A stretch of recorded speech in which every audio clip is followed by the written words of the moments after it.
Para jemaah yang dirahmati Allah Subhanahu wa taala, ini adalah pertemuan yang ke-19, pertemuan yang ke-19 dari pengajian kita, dan tidak terasa Masya Allah 18 hari sudah berlalu. Sekarang hari ke-19 dan besok Insya Allah pertemuan terakhir, dan tentu tinggal tersisa 2 surat lagi. Alhamdulillah kita tidak terlambat, ngepas lah. Itu kita sekarang di surat ke-113, surat Al-Falaq, di mana Allah Subhanahu wa taala dalam surat ini, memang ulama beda pandangan ya, dia ini surat Makkiyah atau Madaniyah.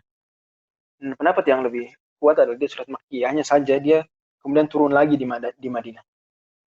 Yang pendapat yang terkuat di surat Makkiyah, cuma dia turun lagi di Madinah. Dan yang seperti ini maka Anda silakan mau sebut Madaniyah atau Makkiyah, tapi ya jelas dia Makkiyah karena ketika turun di Madinah ayatnya sama persis. Berarti dia Makkiyah. Dan juga nampak dari ciri-ciri surat Makkiyah, jelas nampak terlihat di surat Al-Falaq. Baik. Surah Al-Falaq ada 5 ayat. Ada 5 ayat. Disebut surah Al-Falaq karena diawali dengan kata, atau di ayat pertama ada kata Al-Falaq. Di mana Al-Falaq sebenarnya secara bahasa artinya membelah. Falaqo itu membelah. Tapi maksudnya di sini adalah subuh karena semburat cahaya fajar seperti membelah kegelapan langit. Semburat cahaya fajar seperti membelah kegelapan langit. Kata Allah, katakanlah, aku berlindung dengan Tuhannya Al-Falaq. Aku berlindung kepada Tuhannya subuh. Jadi subuh juga makhluk. Falak itu sendiri makhluk, dan Tuhannya adalah siapa? Tuhannya adalah Allah Subhanahu wa taala. Dan karena keluar biasaan surat Al-Falaq ini, atau keluar biasaan Al-Falaq subuh mulia, maka Allah Subhanahu wa taala sebut dirinya Rabbul Falaq. Dan adalah sebuah hal yang istimewa jika Allah menyandarkan Rabbu kepada sesuatu, satu makhluk. Allah Rabbnya ini. Maka itu pemuliaan sebenarnya bagi makhluk tersebut. Buktinya adalah Allah Subhanahu wa taala kan nggak pernah ya mengatakan Allah Robnya Robnya sampah misalnya contoh. Nggak pernah. Meskipun betul ya sampah itu makhluknya, Allah juga Robnya. Tapi Allah nggak menyebutkan dalam satu ayat pun atau Nabi dalam satu hadis pun, bahkan nggak boleh kita bilang Allah Robnya sampah begitu aja. Ya karena penyandaran Allah Robnya ini kepada suatu itu harus menunjukkan dia istimewa sampai Allah gandengkan nama Allah dengan dia. Kalau sampah, ya Allah bisa Rob yang lebih buruk dari sampah bahkan. Allah juga Rob juga kan. Bagi mereka, bagi hal-hal tersebut. Bagi benda-benda yang mungkin kotor, tempat-tempat yang menjijikan misalnya. Ya Allah Rob juga bagi makhluk-makhluk yang mungkin dalam pandangan manusia hina misalnya. Allah Rob juga buat mereka. Tapi untuk disandarkan ke nama Allah, makanya tidak sembarangan. Tidak sembarangan, dan tentu adalah hal-hal yang mulia. Termasuk di sini Al-Falaq, dia mulia. Udah gitu tambahan lagi bahwa adalah sebuah kebanggaan dan kemuliaan menjadi hambanya Allah Subhanahu. Karena Allah ketika Rabb sesuatu berarti sesuatu itu adalah hamba bagi Allah. Ketika Allah Rabb sesuatu berarti sesuatu itu jelas secara tekstual Allah sebutkan dia berarti sekaligus hamba bagi Allah. Hambanya Allah. Hambanya Rabb. Dan tentu menghamba kepada Rabb adalah tugas utama manusia. Puncak kemuliaan manusia adalah ketika dia menghamba kepada Rabb. Manusia meskipun sukses bagaimanapun, ketika dia tidak mau menghambakan dirinya kepada Allah, maka dia sebenarnya hina. Jika pongah tidak mau taat menghambakan diri kepada Allah, maka dia sebenarnya adalah orang yang hina. Baik. Kemudian kata Allah Subhanahu wa taala, min syarri ma khalaq, berlindung pada Allah, yakni kepada Rabbnya subuh, dari apa? Kan kalau berlindung berarti ada sesuatu yang musta'id minhu, ada sesuatu yang kita minta perlindungan darinya. Maka di sini disebutkan satu, yaitu min syarri ma khalaq, dari keburukan apa yang dia ciptakan. Dari keburukan makhluk-makhluknya Allah Subhanahu wa taala. Dari sini maka kita berlindung pada Allah, misalnya apa yang Allah ciptakan dari keburukan. Ya, karena semua keburukan dari Allah juga. Sebagaimana kebaikan dari Allah, keburukan bagi Allah. Yani ciptaan Allah. Karena tidak ada satupun di alam semesta selain Allah, melainkan selain Allah nama dan sifatnya, satu rangkaian, melainkan adalah makhluk. Melainkan alam semesta ini makhluk. Semuanya. Termasuk alam semesta adalah perbuatan-perbuatan di alam semesta. Meskipun buruk, itu adalah ciptaan Allah Subhanahu wa taala. Justru mungkin ada yang bilang, oh berarti Allah menciptakan keburukan, jelek dong. Oh enggak. Justru Allah, kalau Allah Subhanahu wa taala bukan yang menciptakan keburukan, berarti harus ada dong yang menciptakan keburukan. Siapa? Berarti selain Allah. Masa ada pencipta selain Allah? Hal min khaliqin ghairullah. Adakah pencipta selain Allah? Kalau Allah tidak menciptakan keburukan, berarti Allah hanya menciptakan kebaikan. Lantas keburukan, siapa yang menciptakan? Berarti Allah Subhanahu wa taala tidak mampu dong menciptakan keburukan. Allah lemah. Tidak. Berarti ada batas kemampuan Allah. Keburukan nggak bisa diciptakan. Kalau keburukan bukan ciptaan Allah, bukan takdir Allah, berarti terjadi di alam semesta ini apa yang tidak Allah inginkan. Apa yang tidak Allah Subhanahu wa taala takdirkan. Ya Allah ciptaan kebaikan, ternyata malah ada keburukan nih. Bukan Allah yang bikin. Berarti terjadi di alam semesta ini sesuatu yang di luar kehendak Allah. Wah, ini masa gitu. Allah Maha berkuasa, segala sesuatu terjadi sesuai dengan kehendak. Meskipun mungkin seseorang ini bermaksud Allah tidak menciptakan keburukan dalam artian ingin mensucikan Allah, menjaga nama baik Allah, mungkin gitu, memuliakan Allah, tapi caranya keliru. Karena justru pada akhirnya malah berujung pada Allah berarti lemah, tidak mampu, dan semisal. Dari sini pentingnya untuk menggabungkan ayat-ayat yang banyak, dan ini contoh surat pendek, ayat termasuk ayat yang sangat familiar, yaitu min syarri ma khalaq, dari keburukan apa yang diciptakan. Berarti dia juga menciptakan keburukan. Dan pada akhirnya semua alam semesta ini ya seringkali mengandung juga aspek keburukan. Jadi seperti misalnya rumah kita ada saja keburukannya, ada. Harta kita ada keburukan. Keluarga kita ada sisi buruk yang Allah sebutkan bahkan di sejumlah ayat. Maka kita berlindung pada Allah dari keburukan apa yang diciptakan. Dari keburukan makhluk-makhluknya, keburukan harta, keburukan rumah, keburukan keluarga, keburukan teman, keburukan tempat kerja, keburukan apapun. Keburukan ilmu, keburukan jabatan. Ini semua mengandung aspek keburukan. Karena dunia ini tidak ada kebaikan yang duniawi, hal duniawi ya. Bukan amal soleh. Hal duniawi ini tidak ada kebaikan yang 100% kebaikan. Allah takdirkan dia tercemari. Agar kemudian kita sadar bahwa kesempurnaan, kenikmatan hanyalah di akhirat. Min syarri ma khalaq, dari keburukan yang dia ciptakan. Demikian tafsiran Ibnu Abbas dan Al-Hasan Al-Basri dan yang lain. Kemudian kata Allah Subhanahu wa taala, wa min syarri ghasiqin idza waqab, dan dari keburukan ghasiq, malam hari. Idza waqab, jika mulai menjadi kelam. Ghasiq ditafsirkan, di antara tafsirnya adalah malam hari. Waqab itu masuk perlahan-lahan. Jadi masuk perlahan-lahan. Dan malam semakin gelap, semakin malam itu semakin besar potensi keburukan. Ya, kita tidak perlu menuduh siapa-siapa, tapi ya terbayang dan mungkin jamak diketahui bahwa banyak kejahatan itu terjadi ya, di malam hari. Kejahatan terkait harta, terkait moral, banyak terjadi di malam hari. Semoga Allah Subhanahu wa taala jaga kita dan ampuni kesalahan kita. Jadi, momen syarri ghasiqin juga itu tadi dari aspek dosa, juga dari keburukan. Biasanya keburukan sering terjadi di malam hari, lebih sering dibanding siang hari. Siang hari umumnya banyak orang, sedikit kejahatan. Kalau dibanding malam hari dalam kondisi normal ya tentu ya.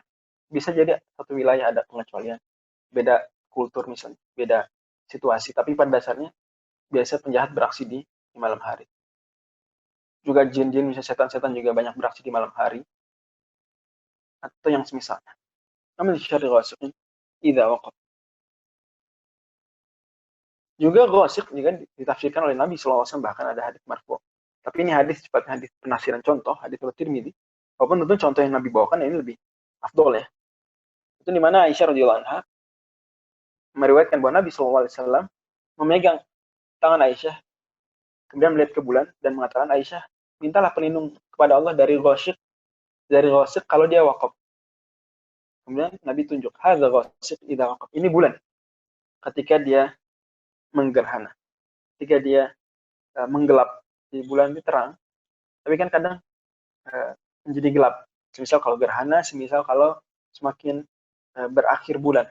Sekarang seperti misalnya sekarang kalau kita lihat langit, bulan semakin hilang. Mungkin malam ini sudah mulai tipis sekali. Seperti itu. Jadi tentu ada keburukan saat itu, keburukan. Maka kita berlindung pada Allah dari keburukan jika memang ada. Maka menimpa kita berlindung pada Allah. Wa min syarrin naffatsati fil 'uqad, yang ayat keempat, Juga dari keburukan para wanita tukang sihir yang meniup di buhul-buhul, atau seperti menyantet, atau seperti bahasa kitanya seperti memelet atau semisalnya.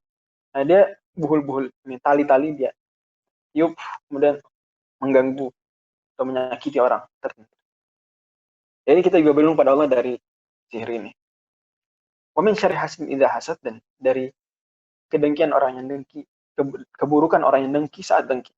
Karena orang yang dengki ketika melihat seseorang yang dia kagumi, bahkan kadang-kala tidak harus dengki betul dalam konteks negatif, tapi dia kagum berlebihan tanpa memuji Allah, maka bisa menimpakan ain, menimpakan penyakit atau keburukan yang bukan penyakit.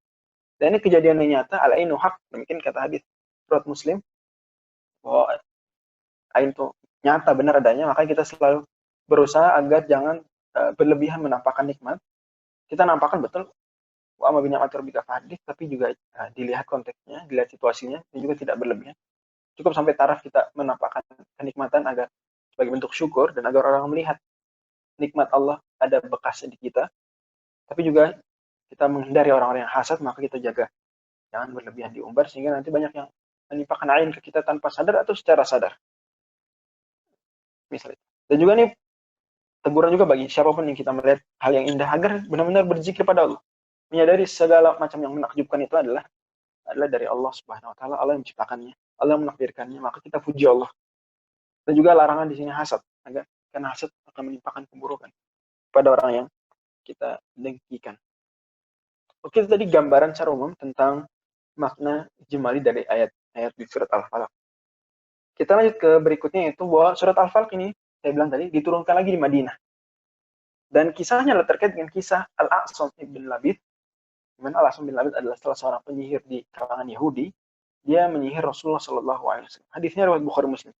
Betul, saya harus akui bahwa ada sejumlah ulama yang kemudian, karena di sini melihat Nabi kok kena sihir, maka mereka kemudian mengkritik hadis ini, sehingga tidak mau meyakini. Itu silakan saja. Itu salah, keliru, pendekatan yang keliru.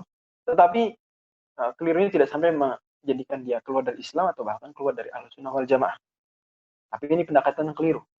Ya, karena salah paham tentang konsep Nabi tersihir. Di mana dalam riwayat Nabi SAW itu tersihir, efek sihirnya hanyalah Nabi seperti melakukan sesuatu dengan istrinya padahal enggak.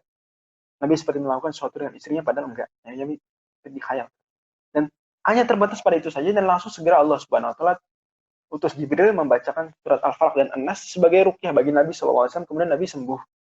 Kemudian setelah itu Nabi mencari buhulnya di mana, semacam media santetnya di mana, ditemukan, kemudian Nabi ada di sumur, ternyata Nabi bahkan Nabi rusak, Nabi hancurkan.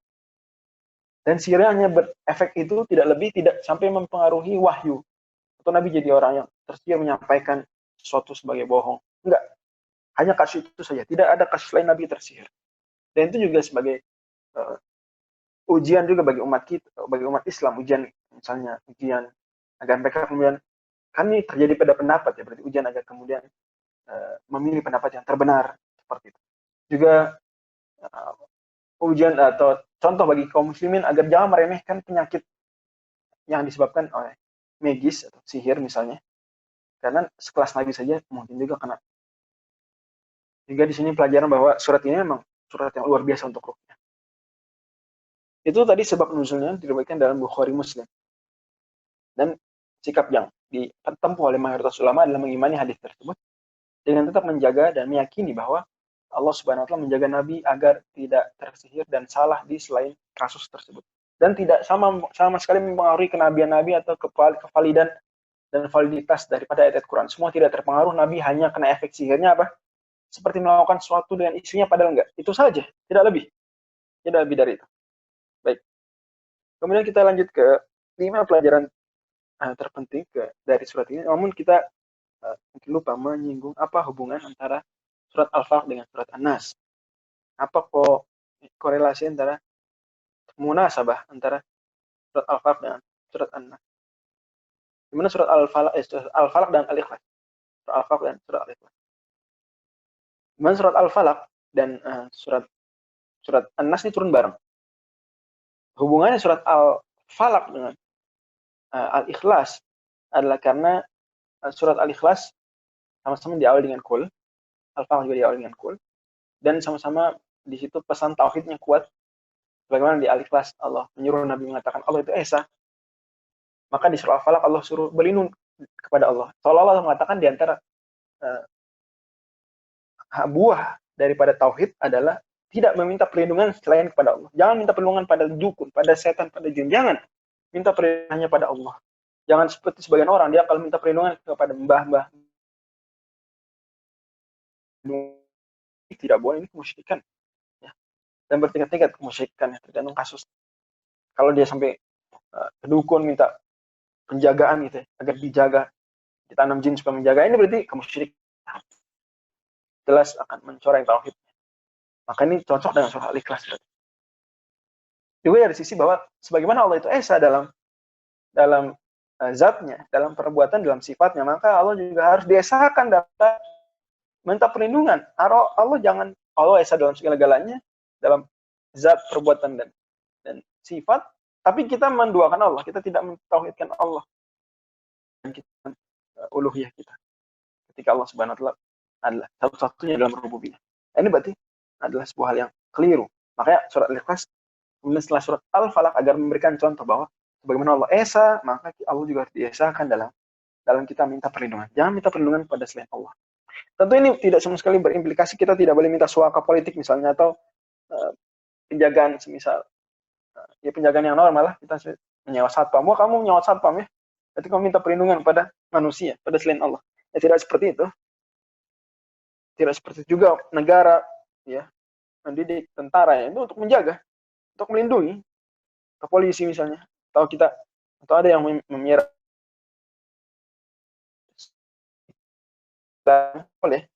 Ini tidak termasuk minta perlindungan kepada selain Allah, karena sifatnya perlindungan yang masuk akal, perlindungan yang mungkin ya, kasat mata nampak ya, memang anjing bisa menggonggong pencuri atau calon pencuri hingga kabur, satpam bisa memukul atau meringkus rampok dan misalnya, ini hal yang masuk akal. Adapun kalau tidak masuk akal, misal dia bawa jimat untuk melindungi dirinya, ini tidak masuk akal, ini tidak hal yang logis. Dan kalau seperti itu maka berarti jadi dalam perlindungan ini yang suatu melindungi kita ada dua kemungkinan.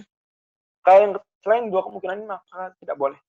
Yang pertama adalah hal yang memang jelas Allah mengatakan itu sebagai pelindung, seperti ayat Quran. Allah jelas katakan dia berkhasiat untuk melindungi. Dan Islam membolehkan kita untuk menjadikan Quran sebagai penjaga, maka jelas. Atau zikir sebagai pelindung, boleh. Atau Allah Subhanahu wa taala yang kita langsung minta perlindungan kepada Allah, boleh juga. Artinya zikir dan doa tadi sebenarnya adalah permintaan Allah. Maka ini jelas. Juga boleh, artinya karena ada dalil. Meskipun mungkin kita nggak bisa mengindra ya, apa efeknya baca a'udzubillahi minasyaitonir rajim dengan perlindungan. Mungkin nggak kelihatan efeknya kasat mata, tapi karena ada dalil maka kita yakini, seyakin-yakin. Allah Maha tahu, Allah tidak mungkin bohong. Rasul tidak mungkin berdusta. Kemudian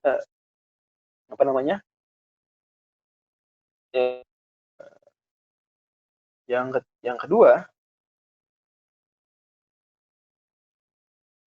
bahwa Allah Subhanahu wa taala ketika minta perlindungan, kita berlindung, itu tentu harus Allah Subhanahu wa taala kita esakan dalam perlindungan, dan tidak berarti pembolehan yang kedua dari perlindungan adalah tidak berarti kita menafikan hal-hal yang bisa melindungi secara empiris, secara penelitian.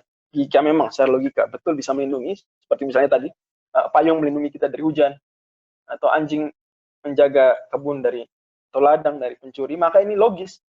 Maka meskipun tidak ada dalilnya, kita tetap yakin dan kita boleh berlindung dengan itu. Tentu dengan meyakini perlindungan seutuhnya adalah pada Allah Subhanahu wa taala. Baik. Sekarang kelima pelajaran terpenting dari surat. Adapun selain itu, selain tadi, hal tadi, maka tidak boleh berlindung pada apapun ketika tidak ada dalil, tidak ada penelitian. Karena ini jelas tidak Islami, ya. Dan tidak ada jelas buktinya. Islam tuh pilihan dua, cuma ada dalil nakli, ada dalil akli. Nggak ada, berarti tidak berdalil. Oke. Pelajaran yang pertama dari surat Al-Falaq adalah bahwa, ini juga sudah saya ulang berkali-kali tadi, bahwa meminta perlindungan seutuhnya hanya pada Allah Subhanahu wa taala.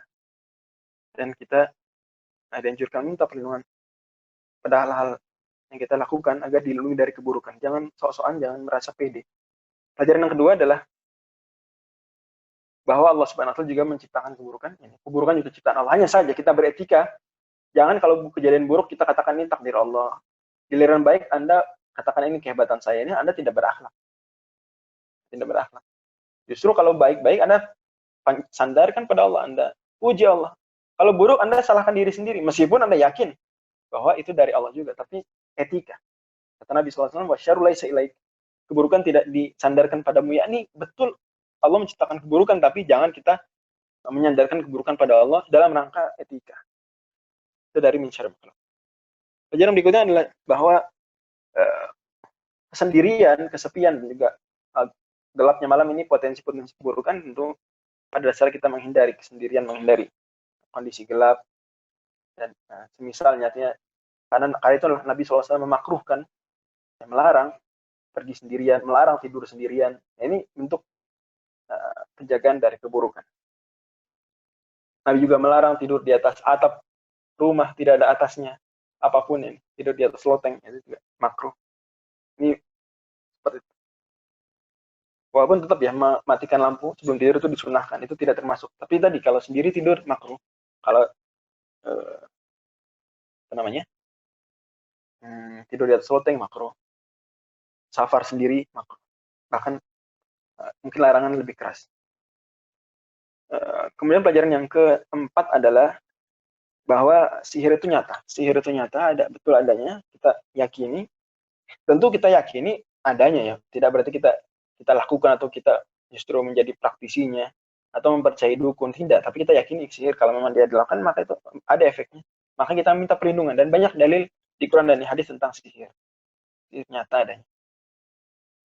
Nah, itu semakin menguatkan bukti tentang adanya alam gaib. Orang kadang mengingkari sihir karena dia dibangun di atas konsep kadang tidak logis apa. Enggak, logis. Karena itu alam gaib, di luar kendali kita. Tapi jin itu, dia memfasilitasi, setan fasilitasi sehingga menjadi perantara, hingga terjadilah sihir. Pelajaran yang kelima, terakhir, last but not least, adalah bahwa hasad haram hukumnya, dan dia buruk bagi pelaku hasadnya, buruk bagi korban hasadnya. Dan kita harus minta perlindungan kepada Allah dari orang-orang yang hasad. Berarti di sini juga tidak baik sebenarnya kita mancing-mancing biar orang hasad, itu tidak baik. Mancing-mancing biar orang dengki itu tidak baik. Justru kita harus minta perlindungan dari pendengki. Tentu ya tidak berarti kita tidak berbuat baik atau tidak mengusahakan kesuksesan hanya karena takut ada yang dengki, tidak seperti itu. Kekhawatiran yang berlebihan, tidak seperti itu, tapi kita minta perlindungan kepada Allah dan penjagaan. Demikian barangkali bisa kita bahas pada sore hari ini. Semoga menjadi ilmu yang bermanfaat dan amal yang soleh. Mohon maaf jika dengan kealfaan kekurangan. Insya Allah besok kita bertemu di surat An-Nas, dan setelah itu kita akan menyelesaikan rangkaian tadabbur dan tafsir ini. Dan selamat beriktikaf di malam ke-27. Selamat memaksimalkan ibadah. Subhanakallahumma wa bihamdika asyhadu an la ilaha illa anta astaghfiruka wa atubu ilaik. Terima kasih Cloud X Telkomsel, semoga selalu berkah. Fasilitas meeting online karya anak bangsa. Assalamualaikum warahmatullahi wabarakatuh.